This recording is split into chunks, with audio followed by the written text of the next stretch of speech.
Bismillahirrahmanirrahim. Assalamualaikum warahmatullahi wabarakatuh. Alhamdulillah. Wassalatu wassalamu ala rasulillah.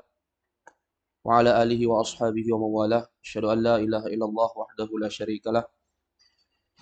Wa asyhadu anna muhammadan abduhu wa rasuluhu la nabiyya ba'dah.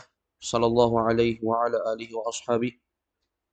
Wa man sara ala nahjihi wa iktafa bi atharihi ila yaumil qiyamah amma ba'd.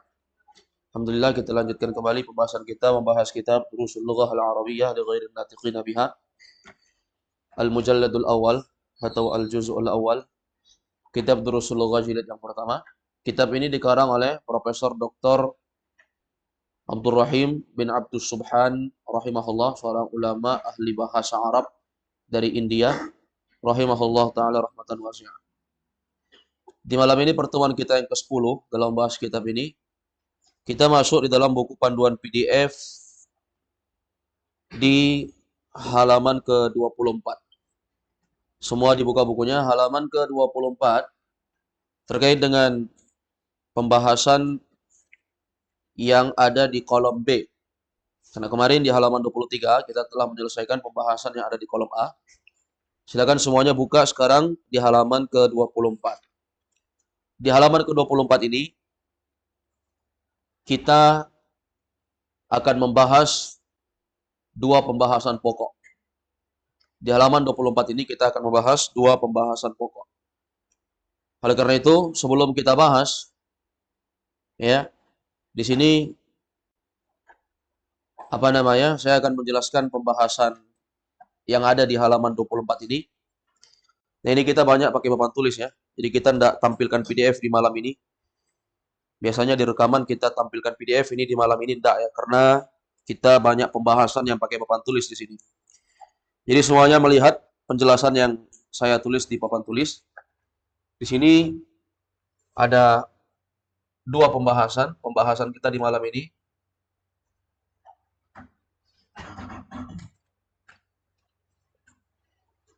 Baik, ini terkait dengan pembahasan yang kita bahas. Yang pertama,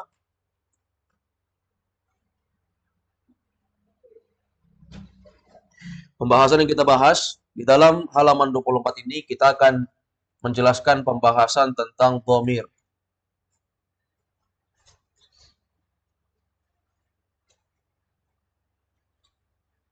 Dhamir atau kata ganti.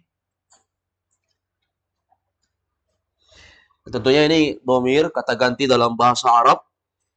Dan di sini yang dibahas yaitu ana.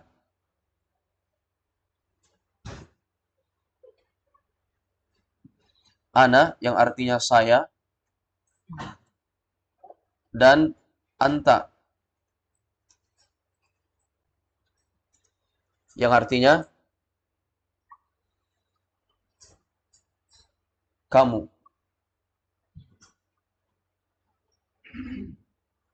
Kamu tapi untuk laki-laki.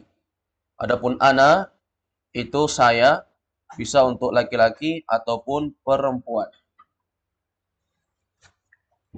Baik, perhatikan di sini. Pembahasan pertama, dhamir, atau dikenal dengan penyebutan kata ganti. Walaupun dhamir itu banyak, tapi yang kita bahas di pembahasan awal ini, sedikit-sedikit dikenalkan kepada kita, kata ganti dalam bahasa Arab itu. Yang pertama adalah ana. Ana itu artinya apa? Saya. Ana artinya saya. Kemarin kita juga sudah lalui antara huwa dan hiya. Huwa dan hiya. Kalau huwa itu artinya dia untuk laki-laki. Kalau hiya, dia untuk perempuan. Sekarang ada tambahan lagi dari dhamir.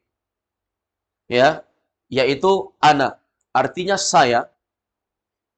Dan ana di sini, saya, itu bisa untuk laki-laki dan perempuan. Jadi laki-laki menyebut dirinya ana, perempuan juga menyebut dirinya dengan ana, saya juga. Kemudian yang kedua, yang ada di halaman 24 saja, karena kita bahas halaman 24 malam ini, anta. Nanti akan ada di percakapan itu, ada anta di situ. Nanti kita akan dapati itu. Anta itu artinya kamu. Tapi anta ini khusus, kamu untuk sesuatu yang dia itu menunjukkan laki-laki. Ya, disebut dengan dengan anta. Paham ini? Baik. Sekarang perbedaan antara ana dan anta. Kalau ana, ya, ana itu artinya saya, bisa laki-laki, bisa perempuan. Kalau anta itu artinya apa tadi? Kamu. Ya, artinya kamu. Baik, berikutnya sekarang pembahasan yang kedua yang dibahas di pembahasan halaman 24 terkait dengan fi'il madhi. Fi'il madhi. Fi'il madhi itu artinya kata kerja lampau. Kata kerja lampau itu apa? Kata kerja lampau itu adalah kata kerja yang kata kerja tersebut telah berlalu. Sudah berlalu perbuatannya. Maka ketika kita dapati fi'il madhi di dalam bahasa Arab, maka kita terjemahkan menggunakan telah.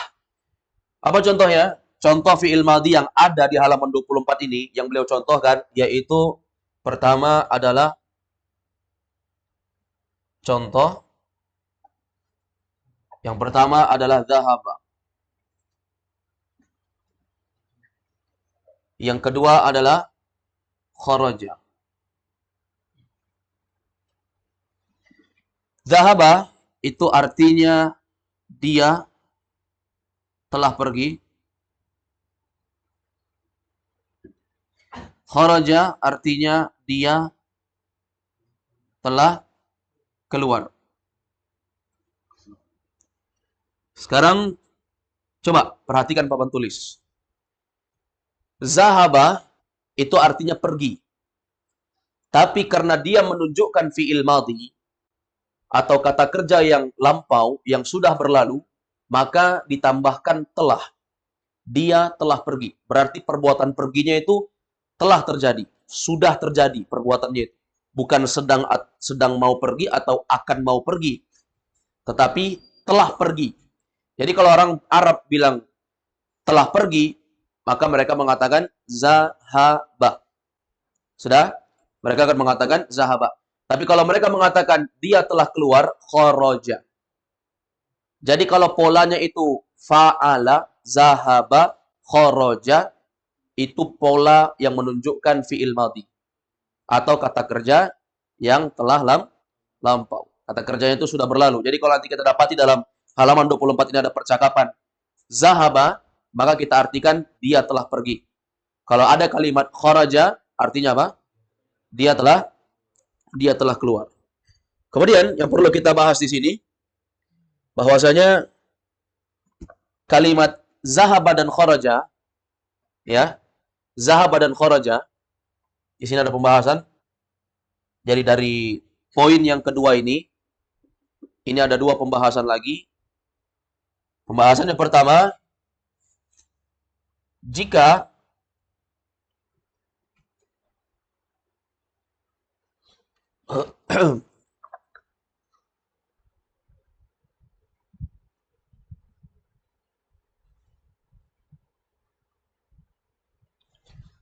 perhatikan, jika zahaba atau kharaja setelahnya tidak disebutkan atau tidak disebutkan, bukan tidak disebutkan, tidak diikuti oleh subjek atau pelaku. Jika zahaba atau kharaja setelahnya tidak diikuti, ini bisa dibaca, saya ubah sedikit. Tidak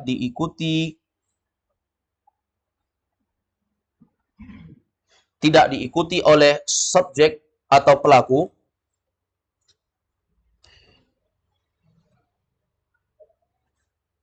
maka saat diterjemah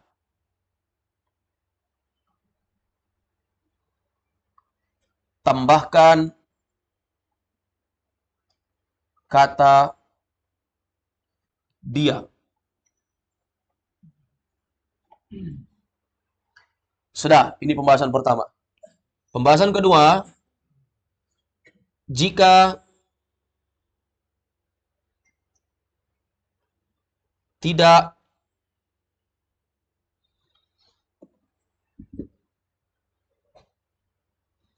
atau pembahasan yang kedua, jika setelah zahaba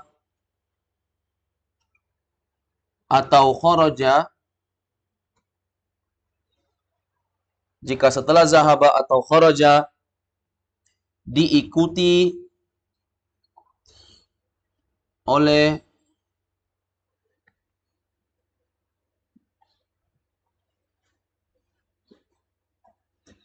subjek atau pelaku, maka tidak perlu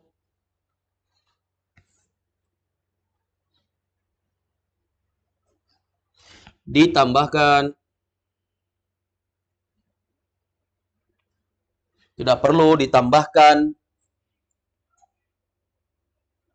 dia dalam terjemahannya.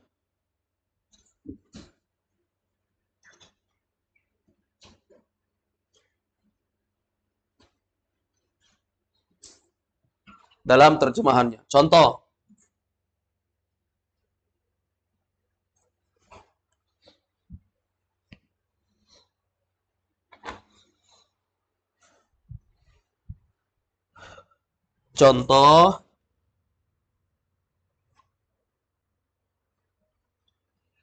misalnya ada contoh zahaba Muhammadun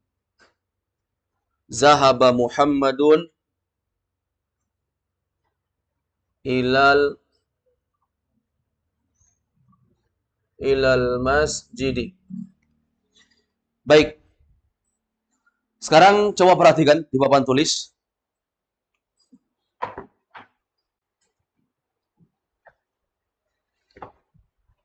Kalau tadi pembahasan nomor 1 di sini, coba lihat semua papan tulis, Pembahasan nomor 1, domir, kata ganti. Ini khusus pembahasan yang ada di halaman 24 saja, bahwa yang dibahas ada ana, ada anta. Kalau ana tadi kegunaannya artinya apa? Saya. Bisa untuk laki-laki, bisa untuk perempuan.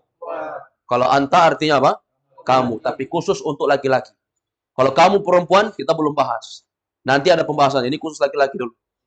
Yang kedua, kita bahas di halaman 24 ini fi'il madhi. Fi'il madhi itu apa? Kata kerja lampau. Kata kerja yang artinya itu sudah terjadi dia, sudah berlalu. Bukan yang sedang atau bukan yang akan. Karena kata kerja itu ada 3. Yang sudah berlalu, yang sedang sekarang ini, atau yang akan. Itu namanya kata kerja. Contohnya kata kerja lampau zahaba, dia telah pergi. Kharaja, dia telah keluar. Paham ini? Kemudian dari nomor 2 ini bercabang 2 pembahasan. Perhatikan baik-baik ini. Ya, yang tidak lihat bisa berdiri dulu, enggak apa-apa. Saya pun berdiri. Jika zahaba atau kharaja, ini fi'il madhi kan? Paham? Jika zahaba atau kharaja setelahnya tidak diikuti oleh subjek, oleh pelaku. Maksudnya apa?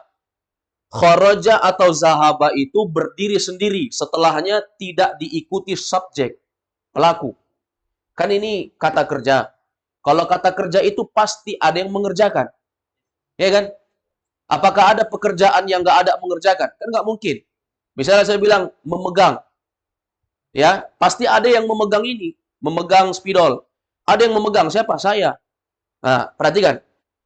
Jika zahaba atau kharaja, jika fi'il madhi ini setelahnya tidak diikuti oleh subjek atau pelaku, alias dia berdiri sendiri, nggak ada subjek atau pelakunya setelahnya, maka saat diterjemahkan tambahkan kata dia. Makanya ini kalau kita lihat di kamus zahaba, pasti artinya pergi saja. Antum kalau cari zahaba, cari di kamus bahasa Arab ya, Kamus bahasa Arab kan sama kayak kamus bahasa Indonesia, kamus bahasa Inggris. Dia pakai abjad. Hanya saja kalau Indonesia dan Inggris dia pakai huruf Latin. A, B, C, D, E, F, G ya. Tapi kalau bahasa Arab dia pakai huruf hijaiyah, alif, ba, ta, sa, jim dan seterusnya. Paham? Nah, kalau kita cari zahaba, nyarinya kan di huruf zal. Zal, ha, baru ba. Jumpalah kalimat zahaba. Ketika kita lihat zahaba, artinya pergi. Ustadz, artinya pergi. Kok di sini diartikan dia telah pergi? Kenapa? Ini kaidah. Jika zahaba atau kharaja setelahnya tidak diikuti oleh subjek atau pelaku, maka ketika diterjemahkan, terjemahannya tambahkan kata dia. Maka zahaba artinya bukan sekedar pergi, tapi dia telah Dari mana kata dia? Karena nggak diikuti oleh subjek. Sendiri dia kan? Dari mana kata telah? Ini tambahan ini. Perhatikan. Dia tambahan. Telah juga tambahan. Telah itu tambahan karena dia memang menunjukkan fi'il madhi yang artinya kata kerja lampau. Jadi harus pakai telah. Arti sesungguhnya hanya pergi saja. Adapun dia itu tambahan, telah itu tambahan. Demikian pula kharaja. Kalau kharaja ini berdiri sendiri tanpa diikuti dengan subjek atau pelaku setelahnya, maka dia ketika diterjemah tambahkan juga kata dia. Ada dia. Kemudian tambahkan telah, karena memang fi'il madhi itu menunjukkan sesuatu yang lampau, telah terjadi. Adapun arti dari kharaja yang sesungguhnya adalah keluar. Paham sampai sini? Poin pertama. Poin kedua, lihat bawah. Jika setelah zahaba atau kharaja diikuti oleh subjek. Tadi di atas nggak diikuti subjek. Harus tambahkan dia. Tapi jika kalimat zahaba atau kharaja diikuti oleh subjek, setelahnya ada subjek atau pelaku, maka tidak perlu ditambahkan dia dalam terjemahannya. Nggak perlu tambahkan dia, karena sudah ada pelakunya. Setelah kalimat zahaba atau kharaja itu, ada pelaku. Jadi nggak perlu kita tambahkan arti tambahan kata dia. Apa contohnya? Coba lihat, ini tulisan tidak kelihatan. Antum berdiri coba lihat. Kalimat zahaba. Apa artinya zahaba? Telah pergi. Kita artikan telah pergi. Perlu tambahan dia? Tidak perlu, karena setelahnya diikuti dengan subjek atau pelaku. Telah pergi. Siapa yang pergi? Muhammad. Nama orang. Muhammad.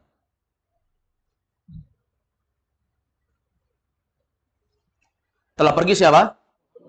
Muhammad. Kalau saya tanya, siapa yang pergi? Ngapain Muhammad? Telah pergi. Jadi sudah ada di sini apa? Subjeknya. Setelah zahaba diikuti subjek. Perlu tambahan dia? Nggak perlu tambahan dia. Karena dia sudah ada setelahnya diikuti subjek atau pelaku. Nah, ilal masjidi. Ila apa artinya ila? Ila artinya ke. Ila artinya ke. Kita belum bahas ya ila. Itu juga salah satu dari huruf jar. Setelahnya masjidi. Asalnya kan masjidun. Kemudian berubah menjadi al-masjidu. Kemudian masuk ila menjadi ilal masjidi. Berarti al-masjid artinya Nah, jadi kalau tanya kenapa masjidi bersuara Ustaz? Karena ila itu termasuk dari huruf jar. Sampai sini? Berarti pembahasan yang ada di halaman 24 ada berapa? Ada dua. Yang pertama pembahasan tentang domir, kata ganti. Yang kedua pembahasan tentang fi'il madhi, dan jelaskan ini. Fi'il madhinya kalau dia berdiri sendiri, tidak diikuti oleh pelaku, maka tambahkan dia dalam menterjemah. Sudah, tambahkan dia. Tapi kalau misalnya setelah fi'il madhi itu ada pelaku atau subjek, maka apa? Tidak perlu ditambahkan dia, karena sudah ada apa? Pelakunya muncul. Paham sampai sini? Baik, sekarang perhatikan bukunya. Dua pembahasan saja. Ini butuh dijelaskan ya kalau antum mengajarkan orang supaya ketika dibahas itu jelas. Baik, sekarang perhatikan sini. Semuanya fokus. Kita akan membahas pembahasan yang ada di halaman 24. Baik, sekarang perhatikan. Semuanya ikuti. Al-ba'u. Al-ba'u. Al-ba'u. Al-ba'u.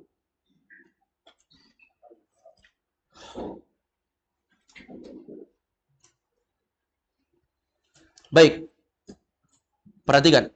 Al-baitu. Al-baitu.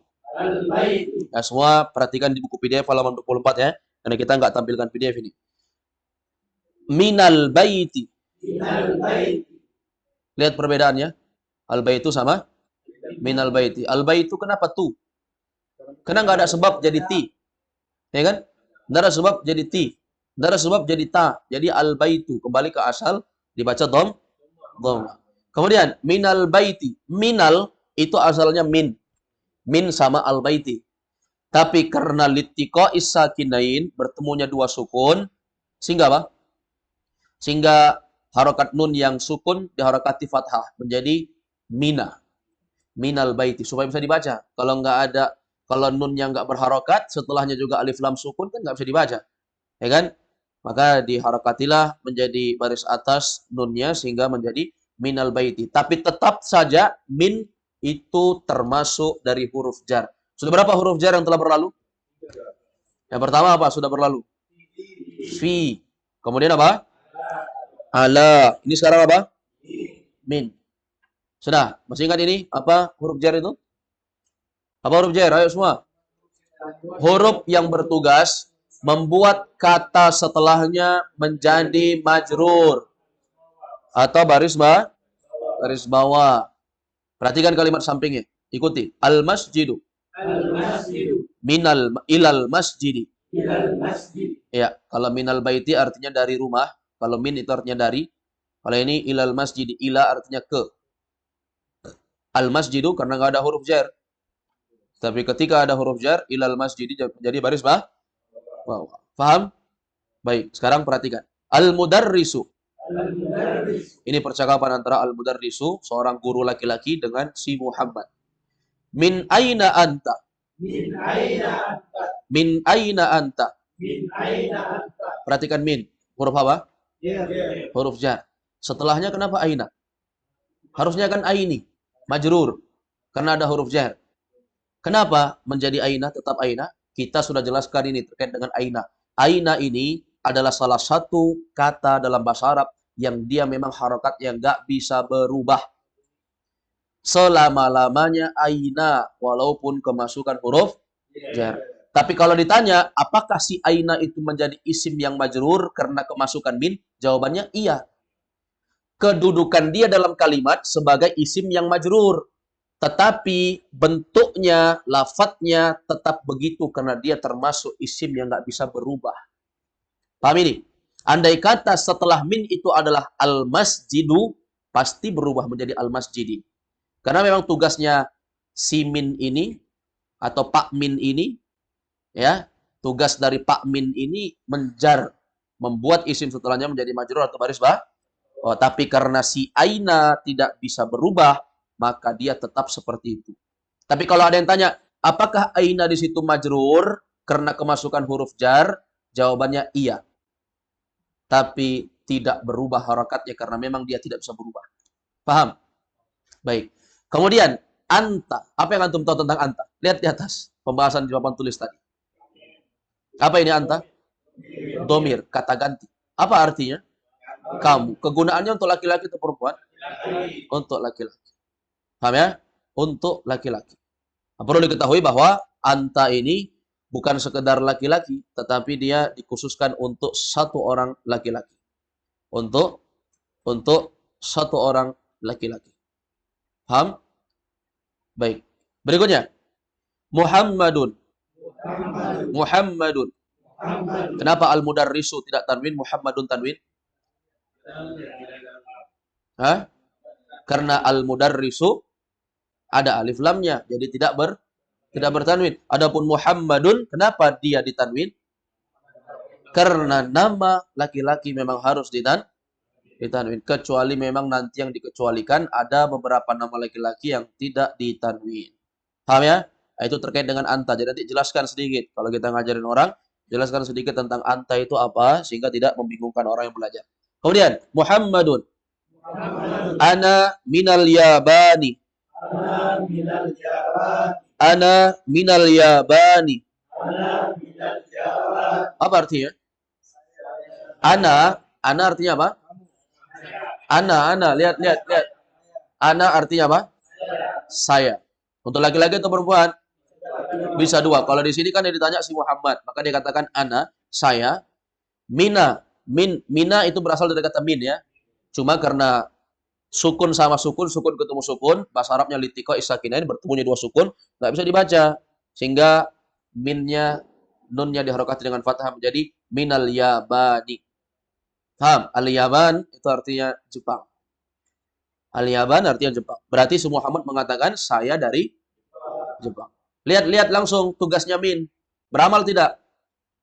Apa amalnya? Membuat isim setelahnya menjadi langsung baris bawah kan? Otomatis kan? Kalau ditanya, kenapa Yabani baris bawah? Kemasukan huruf jar. Mana huruf jarnya? Min. Jangan langsung bilang kemasukan min. Langsung bilang kemasukan huruf jar. Mana huruf jarnya? Min.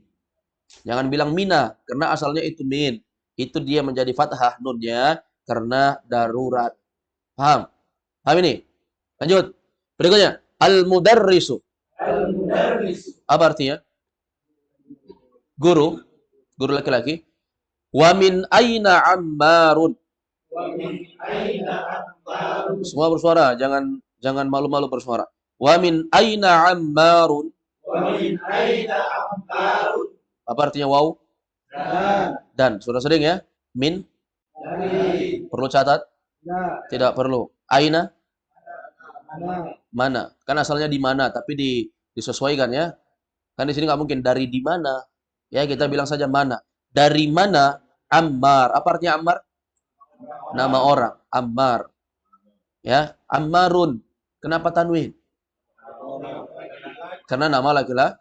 Andai kata misalnya di situ Khadijah, maka tanwin tidak? Kenapa tidak? Nama perempuan harus tidak ditanwin. Paham? Atau tidak boleh ditanwin. Selesai. Gampang ya? Gampang? Ya, baik, berikutnya Muhammadun. Huwa minas sini. Huwa minas sini. Perhatikan huwa domir. Siapa yang ditanya? Tentang siapa ini ditanya? Tentang si Ammar. Ya kan? Maka huwa artinya dia. Dia kembali ke siapa? Karena yang dibahas adalah si Ammar, maka pakai hu. Andai kata si Ammar di situ adalah Khadijah, maka pakai huwa atau hiya? Pasti pakai hiya. Semakin paham kayaknya ini. Berikutnya, minas sini. Dari sini. Dari sini. Mina asalnya adalah min. As-sin itu asalnya as-sinu. Kemudian dia kemasukan huruf jar menjadi minas sini. As-sin itu artinya Cina. As-sin itu artinya Cina. Kenapa as-sini baris bawah? Dia adalah isim yang majrur. Bilang begitu. Coba semuanya. Dia adalah isim yang majrur. Kemasukan huruf jar. Huruf jarnya adalah min. Min adalah huruf jar. Huruf jar adalah huruf yang bertugas membuat kata yang datang setelahnya menjadi majrur atau baris bawah. Bisa diajarkan begitu ke orang ya? Ya, harus begitu. Ya. Baik. Berikutnya. Sekarang perhatikan lagi. Al-mudarrisu. Coba lihat pembahasan yang ada di papan tulis. Pembahasan kita ada dua. Ada domir, kata ganti, sudah kita bahas. Yang kedua, fi'il madhi. Sudah dapat? Belum ada. Nanti akan ada. Ayo, al-mudarrisu. Wa min aina hamidun? Apa artinya? Dari mana si Hamid? Dari mana si Hamid nama Kenapa Hamidun tanwin? Nama laki-laki. Andai kata misalnya di situ Maryam, boleh tanwin? Maryam laki-laki perempuan? Maka tidak boleh tanwin kalau perempuan. Berikutnya, Muhammadun. Huwa minal Hindi. Dia dari India. Coba lihat. Kenapa di situ pakai huwa? Kenapa bukan hiya? Karena yang ditanyakan adalah siapa? Siapa? Hamid. Hamid laki-laki perempuan? Laki-laki. Maka pakai apa? Pakai huwa. Boleh pakai hiya? Kalau saya mau? Jangan. Kalau saya mau? Tidak bisa. Karena bukan suka-suka kita ini. Ini bahasanya orang. Kita ini numpang saja belajar. Ikuti kaidah mereka. Paham ya? Nah, ini bukan rumah kita. Ya, tempat belajarnya bukan rumah kita. Jangan suka-suka kita di sini. Mau kita coret dindingnya, mau kita robek wallpapernya, jangan. Ya, mau kita hancurkan papan tulisnya, jangan. Karena ini bukan rumah kita. Ikuti aturan. Datang duduk. Jangan ribut. Ganggu orang. Ya kan? Seperti itu. Itu namanya ikut aturan. Baik, berikutnya. Muhammadun. Huwa minal Hind. Apa artinya tadi? Hindi, India. Udah berapa negara? Yaban, artinya apa? As-Sin, artinya apa? Al-Hindi, artinya? Al-Hindi kalau kemasukan min. Kalau enggak, Al-Hindu. Ya, Al-Hindu. Kalau kemasukan min, ada huruf jar menjadi Al-Hindi. Itu As-Sini karena kemasukan min. Kalau enggak, maka dia As-Sinu. Al-Yaban, asalnya Al-Yabanu. Kalau enggak kemasukan huruf jar. Kalau kemasukan, maka menjadi min Al-Yabani. Berikutnya, Al-Mudarrisu. Aina Abbasun. Aina Abbasun. Artinya, di mana si Abbas? Apa artinya Abbas? Nama orang. Di mana si Abbas? Muhammadun. Kharaja. Kharaja. Lihat. Kharaja. Fi'il apa? Fi'il madhi. Apa artinya fi'il madhi? Kata kerja. Saya nggak nanya arti kharaja. Saya nanya apa artinya fi'il madhi. Kata kerja lampau atau dia adalah sebuah kata kerja yang menunjukkan bahwa pekerjaan itu telah dilakukan, telah berlalu, bukan yang sedang dilakukan atau yang akan dilakukan, tapi dia telah dilakukan. Ini kaidah pertama. Kaidah kedua dalam pembahasan kita yaitu apa? Kalau setelah fi'il madhi itu tidak diikuti oleh subjek alias dia berdiri sendiri, maka tambahkan dia. Tambahkan dia. Maka jawabannya kharaja. Apa artinya? Kalau kita bilang keluar, bisa? Mana si Abbas keluar? Bisa? Bisa. Tapi kita harus tahu asal kalimat keluar itu adalah dia telah keluar. Paham ini? Nah, kalau misalnya dikatakan apa namanya? Aina Abbas, di mana si Abbas? Kita katakan kharaja. Harus diterjemahkan pakai dia telah keluar. Jangan diartikan saja dengan keluar, jangan. Karena kalau dibilang keluar itu kan mengandung 3 makna. Bisa jadi telah keluar, bisa jadi sedang keluar, ya, bisa jadi akan keluar, masih di rumah tapi akan keluar. Mana bapakmu? Keluar, padahal sedang siap-siap mau keluar. Ya enggak? Nah, itu apa namanya? Perbedaan dalam bahasa Arab bahwa kalau kata kerja itu punya 3 waktu. Lanjut, berikutnya. Jadi ini kaidah ya. Paham ya? Kalau ada fi'il madhi yang tidak diikuti oleh subjek setelahnya, maka tambahkan dia dalam terjemahannya.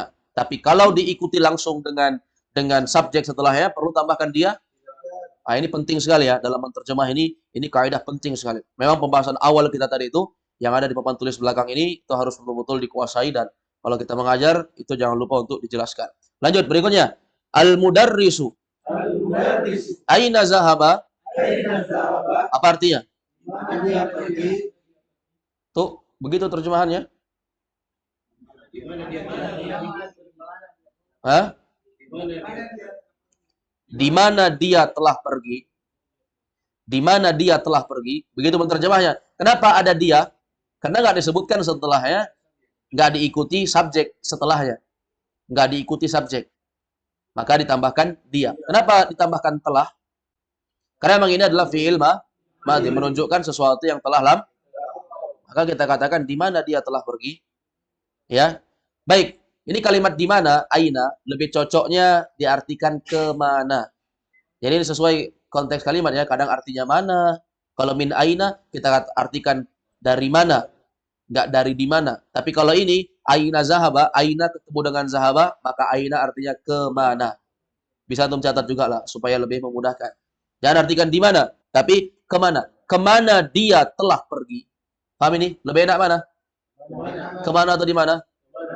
Iya. Paham? Baik, ini ya teknik-teknik menterjemah seperti ini harus betul-betul dibiasakan. Kalau aina ketemu zahaba artinya ke, jangan diartikan di. Tapi kalau aina apa namanya? Kalau aina ketemu min aina, maka aina artinya di mana atau mana? Mana, min aina, dari mana? Bukan kita artikan dari di mana atau dari kemana. Paham ini? Lanjut. Al-mudarrisu. Aina zahaba? Coba artikan ulang. Kemana dia telah pergi? Paham? Mafhum ini? Lanjut. Muhammadun. Zahaba ilal mudiri. Coba artikan.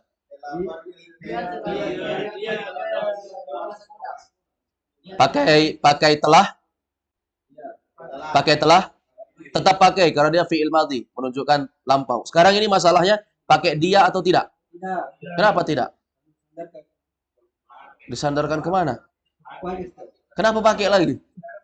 Sudah tidak pakai lagi. Ya, saya berani jawab, angkat tangan. Ya, pakai tidak? Pakai dia. Kenapa tidak? Kenapa pakai dia? Karena setelahnya tidak ada subjek. Coba lihat itu. Zahaba ilal mudri. Dia pergi ke kepala sekolah. Berarti keterangan tempat setelahnya. Dia pergi ke kepala sekolah. Dia telah pergi ke kepala sekolah. Kalau misalnya kita bilang, kemana dia telah pergi? Maka dijawab, pergi ke kepala sekolah. Bisa? Bisa saja. Tapi lebih ahsan dan lebih enak diterjemahkan kalau lebih lengkap. Dia telah pergi ke kepala sekolah. Berarti itu ilal mudiri. Mudir artinya kepala sekolah. Ya. Oke, biasanya kalau ada ustadz, kita lihat ustadz Fulan bin Fulan. Dalam kurung mudir pondok pesantren. Itu mudir artinya kepala sekolah. Ya, mudir artinya kepala sekolah. Baik. Jadi dia telah pergi ke kepala sekolah. Siapa yang pergi?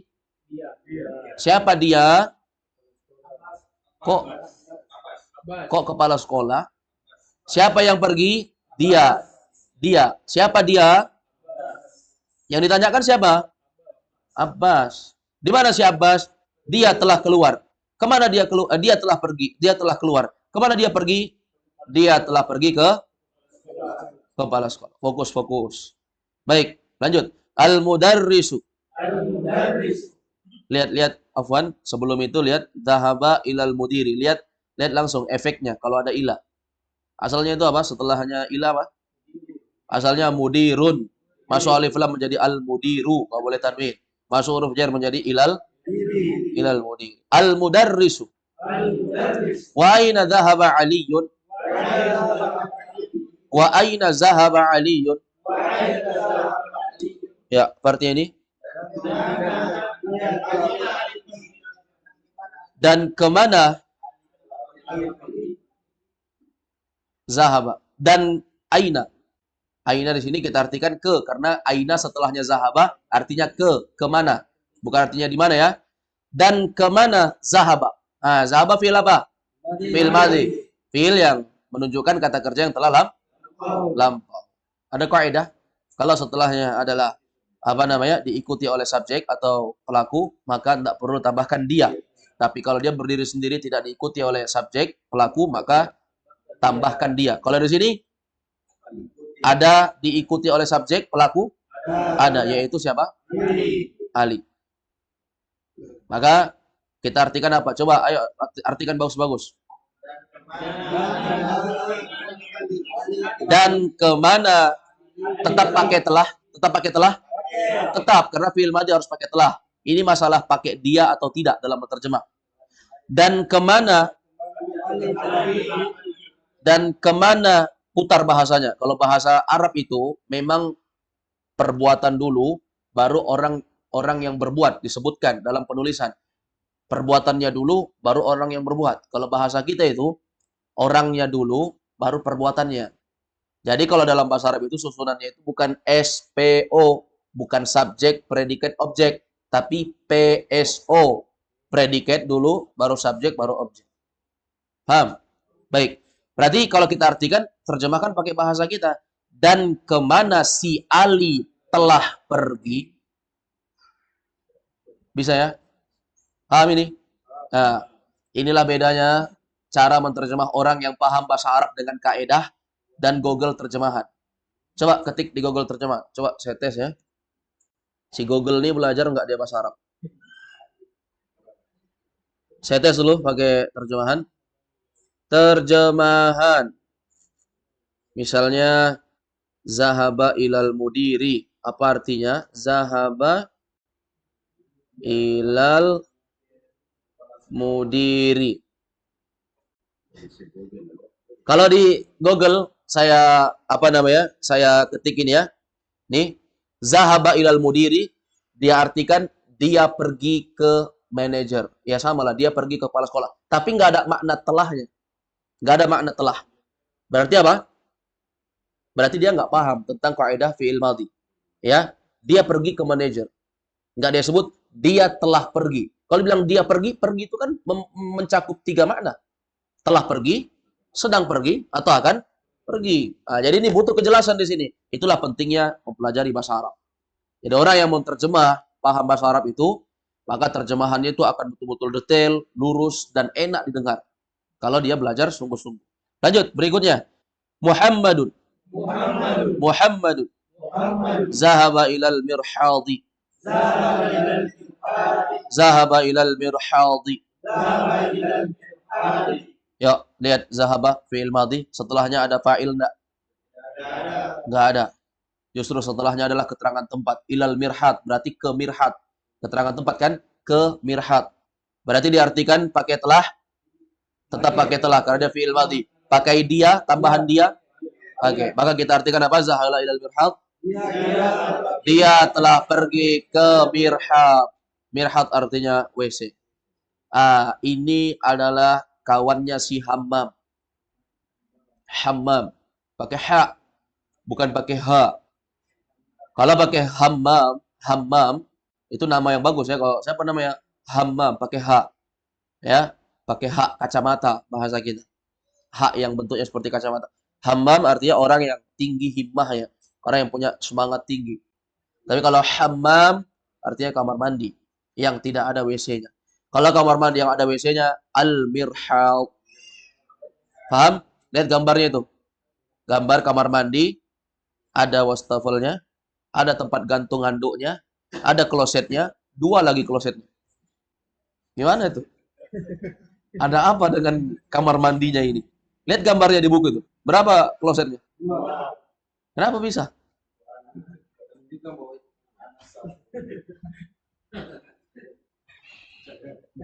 Supaya nggak ngantri. Supaya tidak ngantri. Bisakah begitu? Bisa kalau sama mahram mana bisa? Anda BAB sama mahram Anda. Sama pasangan. Kalau yang tidak punya pasangan, maka jangan coba-coba. Baik. Jadi sama pasangan bisa. Ya, kalau sama anak tidak bisa. Anak itu tidak bisa. Kenapa? Karena anak tidak boleh lihat aurat orang tua. Kecuali anak itu belum berakal. Ya. Kecuali anak itu belum berakal. Kalau anak itu sudah berakal, tahu berakal atau tidak ya? Kalau dia sudah paham ucapan, disuruh pergi dia. Disuruh sini saja, berhenti. Itu namanya paham. Itu sudah berakal, tidak boleh. Ya, ini tugas besar juga pada kita, jangan nampakkan aurat sama anak-anak. Ya, jangan. Apalagi kebiasaan untuk berpakaian yang tidak syar'i. Ya, karena itu bukan sesuatu yang diperbolehkan dalam syariat. Walaupun itu anak kita. Kalau kita kan gampangan.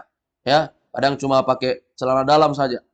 Ya, dan itu ditanyakan oleh sebagian ya kawan-kawan kepada para ulama. Dan para ulama menjawab dengan jawaban yang sahih, jawaban yang kuat bahwa anak tidak boleh melihat aurat orang tua ketika orang tua itu memahami bahwa anaknya itu sudah berakal, sudah paham. Walaupun itu anak dia. Sama ibu-ibu di rumah kadang pakai baju, pakaian yang tidak yang tidak pantas untuk dilihat oleh anak-anaknya. Dengan alasan ya, itu sesuatu yang disenangi suaminya. Cocok disenangi suami, tapi di hadapan suami saja. Ketika di hadapan anak-anak, tidak boleh pakai pakaian seperti itu. Diingatkan istrinya, ya, termasuk kita sendiri. Nah, ini sesuatu yang mestinya kita betul-betul paham tentang penjagaan aurat itu. Bukan sama mahram dibolehkan, karena pada nyatanya tidak boleh kepada siapapun kecuali pasangan. Hatta walaupun kita sudah mati, ada mayat sudah meninggal, laki-laki meninggal. Bolehkah dimandikan dengan anak perempuan? Nggak boleh. Oh, kan anaknya? Nggak boleh. Kenapa?